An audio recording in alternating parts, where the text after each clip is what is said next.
السلام عليكم ورحمة الله وبركاته. إن الحمد لله نحمده ونستعينه ونستغفره ونعوذ بالله من شرور أنفسنا ومن سيئات أعمالنا.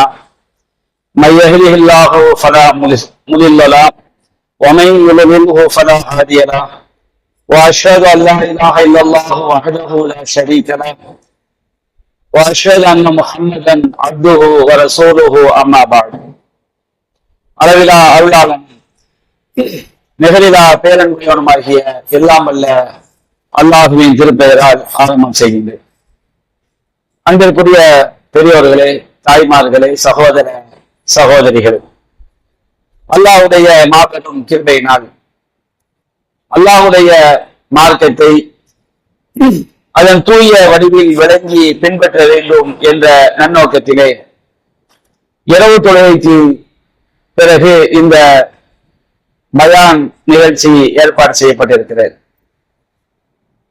இந்த நிகழ்ச்சியிலே இன்ஷா அல்லாஹ் நாம் வரக்கூடிய இன்று முதல் 5 நாட்களுக்கு இஸ்லாத்தின் பார்வையில் பிரமத கலாச்சாரம் என்ற தலைப்பில் குர்ஆனும் சுன்னாவும் நமக்கு எச்சரிக்கை செய்யக்கூடிய சில விஷயங்களை பற்றி நாம் தெரிந்து கொள்ளவிருக்கின்றோம். அன்பிற்குரிய சகோதரர்களே, இன்றைக்கு நம்முடைய முஸ்லிம்களுக்கு மத்தியிலே 2 விதமான நிலைகள் காணப்படுகிறது. ஒன்று,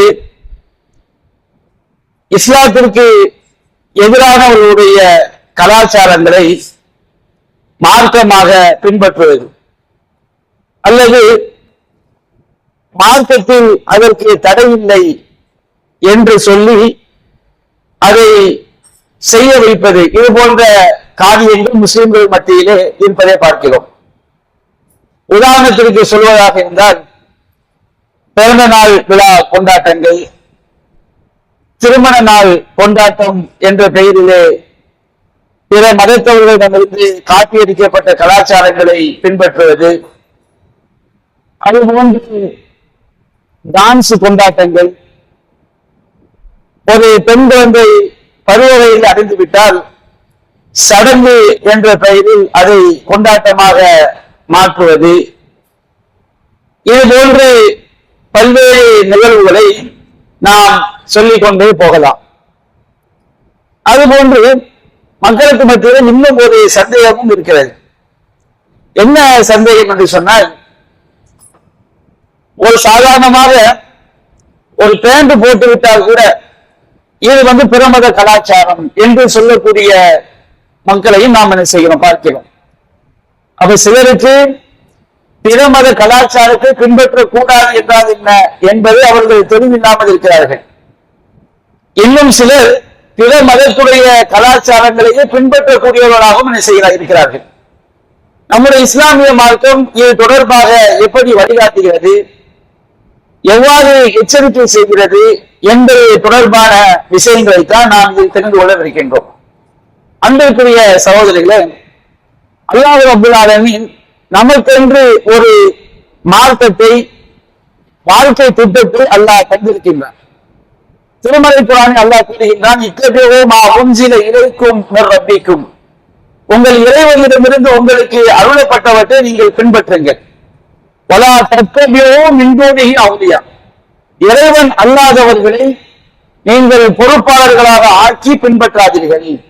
கலீலம் மா ததக்கரூன், நீங்கள் மேல் குறைவாகவே நல்லுணர்வு பெறுகின்றீர்கள், சிந்திக்கின்றீர்கள் என்று அல்லாஹ் குறிப்பிடுகின்றார். அப்ப நம்ம இஸ்லாமாக நாம் இந்த உலகத்திலே நாம் வாழ்வதற்கு, நாம் மார்க்கமாக பின்பற்றுவதற்கு அல்லாஹ் தந்த ஒரே மார்க்கம் தீனுல் இஸ்லாம் மட்டும்தான். அல்லாஹ்விடமிருந்து நமக்கு வந்த திருமறை குர்ஆன், நபிகள் நாயகம் ஸல்லல்லாஹு அலைஹி வஸல்லம் அவர்களுடைய சுன்னா என்ற வழிகாட்டுதல், இந்த 2இல் மட்டும்தான் நாம் நம்முடைய வாழ்க்கைக்கு தேவையான எல்லா வழிகாட்டுதல்களும் உள்ளடங்கி இருக்கிறது. அல்லாஹ் ரப்பல் ஆலமீன் திருமறை குர்ஆனில் கூறுகின்றான், இன்ன தீன இன்தல்லாஹி இஸ்லாம், அல்லாஹ்விடத்தில் வந்துள்ள மார்க்கம் என்பது இஸ்லாம் தான் என்று அல்லாஹ் குறிப்பிடுகின்றார். இஸ்லாமி தீனன் குபலமன், இஸ்லாம் அல்லாத மார்க்கத்தை யார் விரும்புகிறாரோ அது அல்லாஹ்விடம் மறுக்கப்படும். அவர் மறுமை நாளில் நஷ்டமடைந்தோரில் ஒருவராக இருப்பார் என்று அல்லாஹ் குறிப்பிடுகின்றார். நம்முடைய வாழ்க்கை இஸ்லாத்தின் அடிப்படையில் இல்லை என்று சொன்னால் நாம நாளை மறுமையிலே செல்லக்கூடிய இடம் நரகம் என்று திருமறை குர்ஆன் எச்சரிக்கிறது. நபிகள் நாயகம் ஸல்லல்லாஹு அலைஹி வஸல்லம் சொன்னார்கள், மன் அமில அமலன் ஃபலைஸ அலைஹி அம்ருனா ஃபஹுவ, நான் கட்டளையிடாத காரியத்தை யார் செய்கிறாரோ அது அல்லாஹ்விடம் மறுக்கப்படும் என்று சொன்னார்கள். நம்முடைய உலக காரியங்கள் கூட இஸ்லாசார செய்யும் போது நன்மையாக மாறும். ஒருவன் தன்னுடைய மனைவிகளுடைய வாயிலே ஒரு தவற உணர்வை ஒருவன் ஊட்டி விடுகின்றான். எல்லோரும் செய்வார்கள், ஊட்டி விடுவார்கள். ஆனால் என்னுடைய இறைவன் சொன்னார் என்பதற்காக ஒருவன் ஊட்டி விடும் பொழுது அது அவனுக்கு நன்மையாக மாறிவிடுகிறது. ஒருவன் ஹராமான காரியங்களை தவிர்த்து தன்னுடைய உடல் இச்சையை தவிர்ப்பதற்காக அல்லாஹ் அனுமதித்த முறையில் அவனுடைய வாழ்க்கை துணையோடு அவன் தாம்பத்தியத்தில் ஈடுபடும் போது அது அவனுக்கு நன்மையாக மாறிவிடுகிறது. அவனுடைய பிள்ளைகளுக்கு, மனித மக்களுக்கு அவன் செலவு செய்வது என்னுடைய இறைவன் சொன்னான் என்பதற்காக அவன் செலவு செய்யும் போது அது அவனுக்கு நன்மையாக மாறிவிடுகிறது. ஒருவன் தன்னுடைய வியாபாரத்தில் அல்லாஹ்விற்கு பயந்து ஏமாற்றாமல் இறைவனுக்கு பயந்து பொருட்களை விற்கும் பொழுது, வாங்கும் பொழுது அது அவனுக்கு நன்மையாக மாறிவிடுகிறது. அப்ப உலகம் சார்ந்த விஷயங்கள் கூட நாம் இறைவனுக்கு பயந்து செய்யும் பொழுது அது நமக்கு நன்மையாக மாறும் என்று நமக்கு மார்க்கம் சொல்லி காட்டுகிறது. அதே நேரத்தில் நாம் இது மார்க்கத்தில் தடை இல்லை என்ற பெயரில் அல்லது இஸ்லாத்தின் உள்ளதான் என்ற அடிப்படையில் பிற மதத்துடைய கலாச்சாரங்கள், இஸ்லாமிய கொள்கைக்கு எதிரானவருடைய செயல்பாடுகளை நாம பின்பற்றுவோம் என்று சொன்னால் அது நம்மை மறுமையில் அழித்துவிடும், இந்த உலகத்திலும் நமக்கு நாசமாக்கிவிடும். அல்லாஹ் ரப்பல் ஆலமீன் திருமறை குர்ஆன்ல பல்வேறு வசனங்கள்ல இஸ்லாமிய மார்க்கத்திற்கு எதிரான கொள்கை கொண்டவருடைய கலாச்சாரங்களை பின்பற்றக்கூடாது என்று அல்லாஹ் எச்சரிக்கை செய்கிறார். நாம ஒவ்வொரு தொழுகையிலும், சுன்னத்தான தொழுகையிலும், ஃபர்லான தொழுகையிலும், ஜனாசா தொழுகையிலும் போதக்கூடிய ஒரு சூரா அல்ஹம்து சூரா. அல்ஹம்து சூராவை நம்ம அல்லாஹ் கிட்ட என்ன கேட்கிறோம்? அல்லாஹ் ரப்பல் ஆலமீன் அல்ஹம்து சூரா சொல்லி காட்டுகின்றார். நாம் அல்ஹம்து சூராவை கேட்கிறோம், இஹ்தினஸ் ஸிராத்தல் முஸ்தகீம், இறைவா எங்களுக்கு நேரான பாதையை காட்டுவாயாக. நேரான பாதையை காட்டுதல் என்பது சரியான பாதை எது என்கின்ற அறிவையும் தருவது, நம்முடைய உள்ளத்தை அந்த வழியில் கொண்டு செல்வது, ரெண்டையுமே உள்ளடங்கும். அப்ப இறைவா எங்களுக்கு நேரான பாதை எங்களை வழி நடத்துவாயாக. சிராத்தல்லதீன அன்அம்த அலைஹிம், நீ யாருக்கு அருள் புரிந்தாயோ அவர்களுடைய வழிதான் அது. அல்லாஹ் ரப்பல் ஆலமீன் அந்த நேரான பாதையில் யாருக்கெல்லாம் அருள் புரிந்தானோ, அல்லாஹ்வுடைய அருளை பெற்ற நன்மக்கள் எந்த நேர்வழியில் சென்றார்களோ அந்த நேர்வழியில் எங்களை வழிநடத்துவாயாக. வழியில் மகனோடு அழி, அவர்கள் உன்னுடைய கோபத்திற்கு உள்ளானவர்கள் அல்ல. அப்ப அல்லாஹ் நாம கேட்கிறோம், இறைவா நீ யாரை சபித்து விட்டாயோ, எந்த சமுதாயத்தை எல்லாம் நீ சபித்து விட்டாயோ, யாருடைய குழந்தையெல்லாம் நரகத்தில் கொண்டு போய் சேர்த்து நீ சொல்லிவிட்டாயோ அந்த பாதையில் எங்களை நீ வழிநடத்தி விடாதே. வழிநடர்களின் பாதையில் நீ எங்களை வழிநடத்தி விடாதே. அப்ப நம்ம ஒவ்வொரு வக்காலத்திலும் நம்ம அல்லாஹ் கிட்ட இஸ்லாத்துக்கு எதிரான மக்களுடைய பாதையில எங்களை கொண்டு போயிடாதா. எந்த மக்களுக்கு நீ அருள் புரிந்தாயோ, எவர்களும் உன்னுடைய பாதையில் நடந்தார்களோ அவர்களுடைய பாதையில் எங்களை கொண்டு செல்வாயாக, என்னுடைய உள்ளங்களை கொண்டு செல்வாயாக என்று நாம் ஒவ்வொரு வக்காலத்திலும் நாம் பிரார்த்திக்கிறோம் என்று சொன்னால் இஸ்லாத்துக்கு எதிரானவருடைய அந்த பாதையை பின்பற்றுவது எவ்வளவு பெரிய பேராபத்து என்பதை இதன் மூலம் நாம் விளங்கிக் கொள்ளலாம். அது பயங்கரமான பேராபத்துங்கிறதுனால தான் அல்லாஹ் ரப்பல் ஆலமீன் ஒவ்வொரு ரக்காத்திலும் என்ன செய்யலாம், அதை ஓத வைத்து அந்த பிரார்த்தனையை அல்லாஹ்விடம் நாம் கேட்க வேண்டும் என்ற அடிப்படையில் அல்லாஹ் ஆக்கியிருக்கின்றார். அதே போன்று சூரத்துல் ஜாசியா என்ற அத்தியாயத்துல 18-19 வசனங்கள் அல்லாஹ் சொல்லி காட்டுகின்றார். சும்ம ஜஅல்னாக அலா ஷரீஅத்தின் மினல் அம்ர், நபியே இந்த மார்க்கத்திலிருந்து ஒரு தெளிவான வழிமுறையின் மீது உண்மை ஆக்கியிருக்கிறோம். நபிகள் நாயகம் ஸல்லல்லாஹு அலைஹி வஸல்லம் அவர்களுக்கு தெளிவான ஒரு மார்க்கத்தை சுன்னாவை அல்லாஹ் கொடுத்திருக்கிறான். எந்த பிரச்சனையா இருந்தாலும் சரி, இஸ்லாத்துல தீர்வு இல்லாம கிடையாது, இஸ்லாத்துல வழிகாட்டுதல் இல்லாமல் இல்லை. எல்லா பிரச்சனைகளுக்கும் உரிய தீர்வை ஒரு ஷரியாவை அல்லாஹ் நமக்கு என்ன செய்திருக்கின்றான், தந்திருக்கின்றான். இப்படி சட்டவிலகம், அந்த ஷரியாவை நீங்கள் பின்பற்றுங்கள், அந்த மார்க்க சட்டத்தை நீங்கள் பின்பற்றுங்கள். பல தத்தபி அதுவா அல்லதீன லா யஅலமூன். அனுமதிகளுடைய இஸ்லாமிய வகி என்றால் என்ன என்று தெரியாதவருடைய மன விருப்பங்களை, சுய விருப்பங்களை நீர் பின்பற்றி விடாதீர். நபிகள் நாயகத்தில் அல்லாஹ் எச்சரிக்கிறான். நபிகள் நாயகத்துக்குரிய எச்சரிக்கை நபிகள் நாயகத்துக்கு மட்டும் உள்ளது கிடையாது, எல்லா மக்களுக்கும் உள்ள எச்சரிக்கை தான் அது. அப்ப இந்த மார்க்கத்தை தெரியாதவங்க வகியை மட்டும் பின்பற்றாதவங்களுடைய மன விருப்பங்கள் இருப்பார்கள், சுய விருப்பங்கள், அதை நீர் பின்பற்றி விடாதீர்கள். அப்படி பின்பற்றினால் என்ன நடக்கும்? அல்லாஹ் சொல்றான், இன்னமும் அன்க மினல்லாஹி ஷையா, அல்லாஹ்விடம் இருந்து அவர்கள் உங்களை சிறிதும் காப்பாற்ற முடியாது. துனியா ஓடினும் நம்ம கண்ண மூடி முழிக்கிறதுக்குள்ள காலங்கள் கடந்து நாம பலன் கதைகளாக மண்ணோடு மண்ணாக மக்கி போய்விடுவோம். இன்றைக்கு நாம் இந்த உலகத்தை அல்லாஹ் நமக்கு வாழக்கூடிய வாய்ப்பை தந்திருக்கிறான். எவ்வளவு காலம் ஓடும் சொல்ல முடியாது. சிலருக்கு நாளைக்கு கதை முடிஞ்சு போயிடும், சிலருக்கு 1 வருஷம், சிலருக்கு 2 வருஷம், இல்ல நாடிய காலம். நிரந்தரமா யாரும் இருக்க முடியுமா? இருக்க முடியாது. நம்ம நாளைக்கு மதனையில அல்லா தப்பி நிக்கத்தான் போறோம்.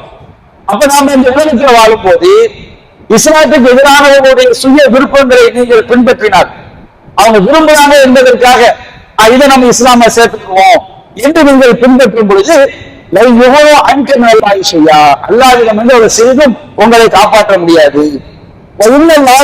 பாபுகும் அவுதியால் பாபும், அநியாயக்காரர்கள் தான் ஒருவருக்கொருவர் உதவியாளர்களாக இருப்பார்கள். அல்லாஹ் வலியுறுத்தி முத்தகீன், எதிர்ச்சமுடையவர்களுக்கு அல்லாஹ் தான் பாதுகாவலன். எனவே அல்லாஹ் சொன்ன ஷரியத் அடிப்படை என்ன செய்ய வாழுங்க. உண்மையிலேயே நம் இஸ்லாமிய சமுதாயம் எவ்வளவு நாம பின்னோக்கி சென்று கொண்டிருக்கிறோம் என்பதை கவனிக்கும் பொழுது ரொம்ப கவலையாக இருக்கு. 30 வருடமா தமிழகத்துல 40 வருடமாக ஏகத்துவ பிரச்சாரம் செய்யப்பட்டிருக்கு. ஒரு கூத்தாடி புதுசா ஒரு கட்சி ஆரம்பிக்கலாம், பருதா போட்ட ஆண்களும் பெண்களும் முந்தி அடித்துக் கொண்டு சுபஹானல்லாஹ் அல்லாஹ் காப்பாற்றணும், முந்தி அடித்துக் கொண்டு நின்றிருந்து இவர் முகமது விஜய் என்று சொல்லக்கூடிய அளவுக்கு இந்த சமுதாயத்துடைய நிலைமை இருக்குன்னா, உண்மையிலே இந்த சமுதாயம் அல்லாஹ்வுடைய மார்க்கத்தை எந்த அளவிற்கு விளங்காத கூட்டமாக அதிகமான மக்கள் இருக்கிறார் என்பது ரொம்ப கவலைக்குரிய விஷயம். இந்த சமுதாயத்துடைய உலமாக்கள் இதை மக்களை எப்படி வழி நடத்துகிறார்கள்? அரசியல் என்று வந்துவிட்டால் எல்லா மார்க்கத்தையும் சூழ்ச்சியடையக்கூடிய ஒரு நிலைமைதான் இன்றைக்கு போய்கொண்டிருக்கிறது. நம்ம ரொம்ப ஒரு கவலையான ஒரு காலகட்டத்துல நம்ம வாழ்ந்து கொண்டிருக்கிறோம். ஒன்றை சரி செய்து விடலாம் என்று நினைத்தால் ஒன்றை பற்றி சொல்லும் பொழுது 99 வழிகேடு வைத்துக் கொண்டிருக்கிறது நாகரிகம் என்ற பெயர்ல. அப்ப இவங்கெல்லாம் நாளைக்கு மறுமையில வந்து காப்பாற்ற முடியுமானா கடுகளவு கூட காப்பாற்ற முடியாது என்று அல்லாஹ் செய்யணும் சொல்லிட்டார்கள். சூரத்து வாயிது 13வது அத்தியாயத்துல 37வது வசனத்தை அல்லாஹ் கூறுகின்றான், வகதாலிக அன்ஸல்நாஹு ஹுக்மன் அரபிய்யன், இந்த திருமறை குர்ஆனை அரபிய மொழி சட்டமாக நாம் இறக்கி வைத்திருக்கிறோம். இதுதான் நம்ம வாழ்வதற்குரிய வாழ்க்கை முறை. வலையில் தமிழ்காக ஆகும். இந்த வாழ்க்கை முறை குர்ஆனை இஸ்லாமிய வழிமுறையை விட்டுவிட்டு அவருடைய சுய விருப்பங்களை நீ பின்பற்றினார். தெளிவான கல்வி வந்த பிறகு, குர்ஆன்ல கல்வி என்று சொல்லப்படுவது பெரும்பாலான இடங்கள்ல இறை செய்தி, அல்லாஹ்விடமிருந்து வந்துள்ள வஹி செய்தி, குர்ஆனும் சுன்னாவும். உனக்கு கல்வி வந்த பிறகு அவருடைய மனோ இச்சைகளை சுய விருப்பங்களை பின்பற்றினால் மாலக்கு நிகழ்வாகி வலியும் வளர்வா, அல்லாஹ்விடமிருந்து உனக்கு எந்த பாதுகாவலரும் எந்த உதவியாளரும் இல்லை என்று அல்லாஹ் குறிப்பிடுகிறார். நாளைக்கு மறுமையில போய் நம்ம அல்லாஹ் நம்மை பாதுகாக்க மாட்டான், நானும் நமக்கு பாதுகாவலர் பண்ண முடியாது, நிரந்தர நரகத்தில் போய் விழுந்து விடுவோம். அப்போ அல்லாஹ் ரப்பல் ஆலமீன் மிக கடுமையா எச்சரிக்கை பண்றான். இஸ்லாம் என்ற மார்க்கம், இந்த மார்க்கத்துக்கு எதிரான அனைத்துமே பிற மதம் என்று சொன்னால் அது வந்து எல்லாமே இஸ்லாத்துக்கு எதிரானது. அந்த கலாச்சாரங்களை நாம் பின்பற்றும் போது அவங்களுடைய சுய விருப்பங்களை பின்பற்றும் பொழுது என்ன ஆகும் சொன்னோம்னா, நாளை மறுமை நாள்ல அல்லாஹ்விடம் உங்களை பாதுகாக்கக்கூடியவர்கள் உதவியாளர்கள் யாரும் இல்லை என்று அல்லாஹ் ரப்பல் ஆலமீன் குறிப்பிடுகின்றார். சஹீஹுல் புகாரில 6882 செய்தியாக பதிவு செய்யப்பட்டிருக்கு. நபிகள் நாயகம் சொல்றாங்க, அமரலும் நாசி இதல்லாஹி ஸலாஸா, அல்லாஹ்விடத்துல மிகவும் கோபத்திற்குரியவர்கள் 3 நபர்கள். ஒரு ஆள் யாரு? முல்ஹிதுன் ஃபில் ஹரம், புனித எல்லைக்குள், காபா அது மாதிரி முஸ்தலிஃபா போன்ற புனித எல்லைகள் இருக்கு பாருங்க, இந்த புனித எல்லைக்குள் பெரும்பாவம் செய்யக்கூடியவர். புனித எல்லைக்குள்ள வச்சு கொலை பண்றவன், புனித எல்லைக்குள்ள வச்சு விபச்சாரம் பண்றவன், கொலை பண்றது பெரும்பாவம், விபச்சாரம் பண்றது பெரும்பாவம். அது புனித எல்லைக்குள்ள சிறா வச்சிருக்க அவன் கொடும்பாவி, அல்லாஹ்வுடைய மிகப்பெரிய கோபத்துக்குள்ள உள்ளவன்.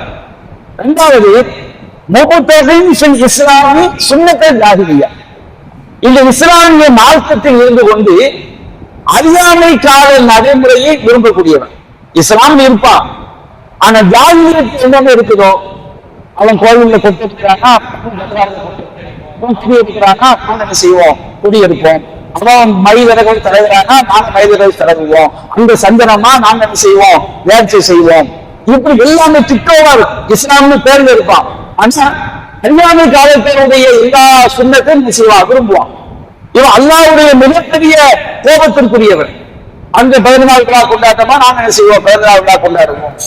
இங்க உற்சவம் திருக்கல்யாணமா நாங்க என்ன செய்வோம், அதே அன்புல திருக்கல்யாணம் பேர் வச்சு உருஷ் என்ன செய்வோம் கொண்டாடுவோம். உருஷ் என்ன இருக்கும், திருக்கல்யாணம். அதே போல நாங்க என்ன செய்வோம், திருக்கல்யாணம் என்ன செய்வோம், அந்த வார்த்தையை மட்டும் மாற்றிக்கிட்டு செய்வோம். இப்படி பிற அறியாமை காலத்தினுடைய அந்த விஷயத்தை இஸ்லாத்தில் இருந்து ஒருவர் விரும்புகிறான் வைத்துக் கொள்ளுங்கள். அவன் அல்லாஹ்வுடைய மிகப்பெரிய கோபத்துக்குரியவன். அவர்களும் நாசிகள்லாம் மனித சமுதாயத்திலேயே அல்லாஹ்வுடைய மிக பயங்கரமான கோபத்துக்குரியவன். மூன்றாவது சொல்றாங்க, முத்தலிமு தமீம்ரையின் ஹக்கின் ஒருவனுடைய ரத்தத்தை ஓட்டச் செய்வதற்காக அவனை அநியாயமாக அவனை கொலை செய்ய தூண்டக்கூடியவன். அப்ப இந்த 3 ரசூலை சொல்லக்கூடிய 2வது விஷயத்தை எடுத்து பாருங்க. இஸ்லாமி சுன்னத்தை ஜாஹிலியா, இஸ்லாத்தில் இருந்து கொண்டு அறியாமை கால நடைமுறைகளை செயல்பாடுகளை எவன் விரும்புகிறானோ, அதனால இந்த பிற மத கலாச்சாரம் இதை எவன் விரும்புகிறான், அவன் மக்களிலேயே அல்லாஹ்வுடைய மிகப்பெரிய கோபத்துக்குரியவன் என்று சொன்னால் இது எவ்வளவு பயங்கரமான டேஞ்சர் என்பதை நாம் சிந்தித்து பார்க்க வேண்டும். நபிகள் நாயகம் ஸல்லல்லாஹு அலைஹி வஸல்லம் சொல்லி காட்டுறாங்க, முஸ்னத் பஸார் போன்ற பல கிரந்தங்களில் பதிவு செய்யப்பட்டிருக்கிறது, மன் தஷம்மத பிகௌமின் ஃபஹுவ யார் பிற சமுதாயத்திற்கு ஒப்பாக நடக்கிறாரோ அவன் சார்ந்தவன் தான். பல சமுதாயத்திற்கு ஒப்பா நாம நடக்கிறோம் வச்சிருக்க பார்வை இந்த உலகத்துல வேணா லா இலாஹா இல்லல்லாஹ் சொல்லிட்டாரு, முஹம்மது ரசூலுல்லாஹ் சொல்லிட்டாரு அப்படிங்கிற அடிப்படையில் பார்க்கப்படுதாமே தவிர மறுமையில் அல்லாஹ்வுடைய பார்வையில் அவன் யாருக்கு ஒப்பாக நடந்தானோ அந்த கூட்டத்தில் உள்ளவனாகத்தான் என்ன செய்யப்படுவான், எழுப்பப்படுவான். அல்லாஹ் ரப்பல் ஆலமீன் வெளித்தோற்றங்களை பார்க்க மாட்டான். பிறர்கள் கலாச்சாரம் என்பதை நாம் எப்படி வரையறுப்பது? நாம குர்ஆன் சுன்னாவுல ரசூல் ஸல்லல்லாஹு அலைஹி வஸல்லம் எங்கெல்லாம் மற்றவர்களுக்கு ஒப்பாக நடப்பதை தடுத்திருக்கிறார்களோ அதையெல்லாம் நாம் எல்லா ஹதீஸ்களையும் நம்ம சக்திக்கு உட்பட்டு பார்க்கும் பொழுது 4 அடிப்படைகள் தான் அதுல வரும். இந்த 4 அடிப்படையை தாண்டி எதுவுமே என்ன செய்யாது, பிற மத கலாச்சாரமாக வராது. அந்த முதலாவது அடிப்படைக்கும் அதுக்குள்ள ஒரு சில ஆதாரங்கள் முதலாவது அடிப்படைக்கு நிறைய விஷயம் நிறைய சொல்லியிருக்கிறாங்க. முதலாவது விஷயம் என்ன, இஸ்லாத்திற்கு எதிரானவர்கள் இணை வைப்பவர்களுடைய வணக்க வழிபாடுகளிலும் நம்பிக்கைகளிலும் அவர்களுக்கு ஒப்படைக்கிறாங்க. அவங்க என்னென்ன வணக்க வழிபாடுகள் செய்யறாங்களோ, அவங்க என்னென்ன நம்பிக்கை வச்சிருக்கிறாங்களோ அது நாம் அவங்களுக்கு ஒப்பாக ஆகிவிடவே கூடாது. நம்பிக்கை சொன்னோம்னா அறிவுபூர்வமா நிரூபிக்கிறது கிடையாது. நம்பிக்கை விஷயம் நம்புறது, அது ஆதாரம் தான் கிடையாது. நாம அல்லாஹ்வை நம்புறோம், இதை நம்ம அல்லாஹ்விடம் காட்ட முடியுமா? நம்பிக்கை கடவுள் சந்தேகமாக காசுதாயிருக்கும். அப்ப அதை மற்றவங்க நம்புவாங்க, அந்த நம்பிக்கை சரிதான் அப்படின்னு நம்ம சொல்லிட்டு வச்சுக்கிட்டு நம்ம அவங்க கலாச்சாரத்துல ஆயிட்டோம். அந்த விஷயத்துல அவங்களுடைய வணக்க வழிபாடுகள், அவர்களுக்கே உரிய வணக்க வழிபாடுகள் இருக்கும். அதை நாம சொல்ல வச்சுக்கிறீங்க, நாம அவங்களுக்கு ஒப்பாயிப்போம். செய்வாங்களா இல்லையா? நீங்க ஒரு திருவிழா நடக்குன்னு வச்சுக்கிறீங்க, கொட்டடிப்பாங்க, இவன் கொட்டடிப்பாங்க, கொடி அடிப்பாங்க, இவன் கொடி அடிப்பாங்க. இந்த மாதிரியே கிட்டவா செய்வாங்க. அப்ப இந்த மாதிரி அவங்களுடைய வணக்க வழிபாடுகளிலையும் நம்பிக்கைகளிலும் அவங்களுக்கு ஒப்பாய்க்கும் வச்சுக்கிறீங்க. நாம அவங்களை தான் ஃபாலோ பண்ணணும் இந்த விஷயத்தில். நபிகள் நாயகம் ஸல்லல்லாஹு அலைஹி வஸல்லம் அவங்க வாழக்கூடிய காலத்துல எந்த அளவுக்கு கவனமா இருந்திருக்கான்னு பாருங்க. பாங்கினுடைய வரலாறு, நாம 5 வேளை பாங்கு சொல்றோமா இல்லைங்களா? இந்த பாங்கினுடைய வரலாறு நாம தெரிந்து கொண்டாலே நபிகள் நாயகம் ஸல்லல்லாஹு அலைஹி வஸல்லம் அவர்கள் மற்றும் இஸ்லாத்துக்கு எதிரானவங்களுடைய கலாச்சாரம் மந்திவிட கூடாது என்பதை ரொம்ப கூடுதல் கவனம் செலுத்திருக்கிறாங்க. அபூதாவுதுல 498வது செய்தியாக பதிவு செய்யப்பட்டது. சஹீஹ் புகாரில சுருக்கம் 63வது செய்தியாகவும் 64வது செய்தியாகவும் இன்னும் நூல்கள்ல இருக்கு. தொழுக கடமையாக்கப்பட்டவன நபிகள் நாயகம் ஸல்லல்லாஹு அலைஹி வஸல்லம் அவங்க கவலை, இந்த தொழுகைக்கு மக்கள் எப்படி ஒன்று கூட்டுறது, மக்களை எல்லாம் தொழுகைக்கு ஒன்று கூட்டணுமே 5 வேளை நேரத்துக்கும் எப்படி என்ன செய்யறாங்க? ரசூலுல்லாஹ் வந்து ஒரு கவலையில் இருக்கிறாங்க. அப்போ சஹாபாக்கள் ஆலோசனை பண்றாங்க, எப்படி நம்ம வென்று கூட்டலான்னு சொல்லி. ஒரு சில மக்கள் சொல்றாங்க, இரிசிம் ராயத்தில் இந்த ஹுனூரி ஸலாம், தொழுகை நேரம் வந்தவொடனே ஒரு கொடி ஏற்கிறோம்.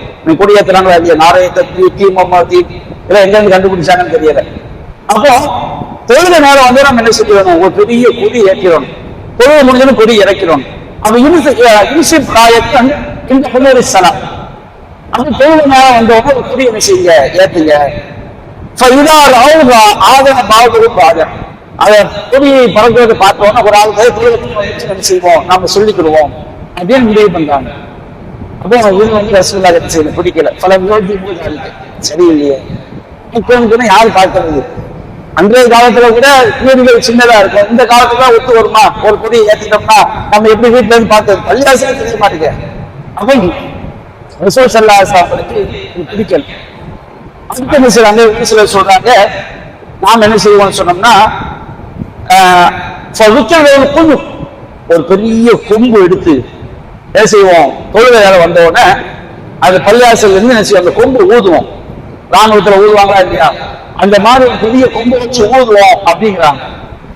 அப்போ இது வந்து யூதர்கள்ட்ட அந்த கலாச்சாரம் என்ன செய்யுது? நபிகாலத்திலே இருக்கு. யூதர்கள் என்ன செய்வாங்க? அவங்களுடைய வணக்க வழிபாடுகளை கொம்பு வச்சு என்ன செய்வாங்க? ஊதுவாங்க. பிடிக்கல. இது யூதருடைய விஷயம், அத மாதிரி நம்ம செய்ய வேண்டாம். அவன் வணக்க வழிபாடுகளுக்கு இதை பண்ணிட்டு இருக்கிறாங்க. மணி அடிப்போம், டிங் டிங் டிங் மணி அடிக்கிறாங்களா இல்லையா? அது மாதிரி மணி அடிக்கிறது, கொட்டு அடிக்கிறது, இதெல்லாம் வந்து செய்வோம் அப்படிங்கிறாங்க. அப்ப நபிகள் நாயகம் சொல்றாங்க, அப்படி நசாரா, இது கிறிஸ்தவ கலாச்சாரம். மணி அடிக்கிறது, கொட்டு அடிக்கிறது ஆழ்ந்த கலாச்சாரம், வணக்க வழிபாடு. அதுக்கு என்ன ஸ்கூல்ல டைப்பு கண்டிப்பாங்க பாருங்க, அது வேற. வணக்கமா செய்வது கோயிலுக்கு வந்து இது ஒரு வணக்கம். இது என்ன செய்வது? கோயில்கள் தான் என்ன செய்வாங்க? மணி அடிப்பாங்க. இதை ஆட்சி வந்த கலாச்சாரம், கிறிஸ்தவர்களுக்கு வந்து வந்த கலாச்சாரம். அப்ப இது வேண்டாம்னு சொல்லிட்டு ரசூல் ஸல்லல்லாஹு அலைஹி வஸல்லம் என்ன செய்யறா? ஒரு கவலையோட திரும்ப போறாங்க.